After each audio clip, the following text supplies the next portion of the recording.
I won't rest until my husband is charged with murder. The line to enter MacCready's law office stretched around the block, and I reckon it stretched even further still. I was lucky I was at the front. I would be the next to enter and plead my case. The doors opened, and the woman who was ahead of me in line walked out. She was crying something fierce. "That's funny," I said louder than I should have. I was used to speaking my mind since nobody could hear ghosts anyway. Didn't know ghosts could cry. Where do the tears come from?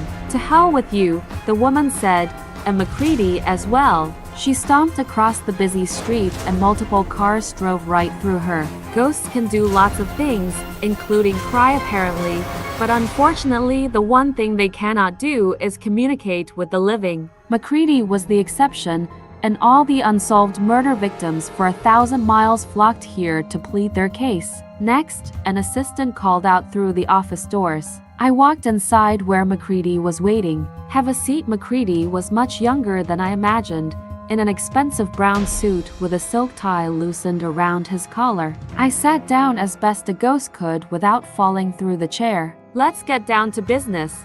Can you pay?" "My services aren't cheap," MacCready asked. "Yes. How? Bank transfer?" "I'll need routing numbers." "No. I hid some money before I passed."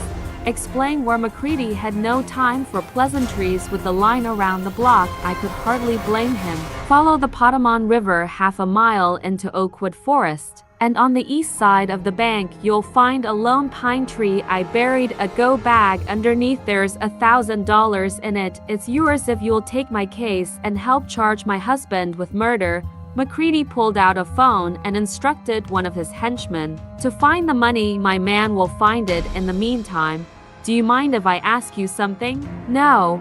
Why don't you just, move on? My husband murdered me and ran away with my younger sister. I know that one day he'll kill her too. I can't be at peace until I know he's behind bars. It's the only way to keep my sister safe."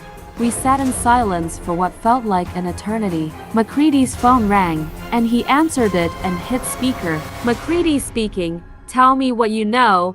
"No good, boss. There's no money, just a rotting corpse." "Wait," I cried. "Please? They couldn't charge my husband because they never found my body. Call the police and tell them where you are. Rebury her." MacCready hung up. "What's wrong with you?" I screamed. "If you can't pay, then I can't help you. Now get out, or I'll show you there are worse things than death." MacCready stood from his chair and cupped his hands around his mouth. "Send in the next one."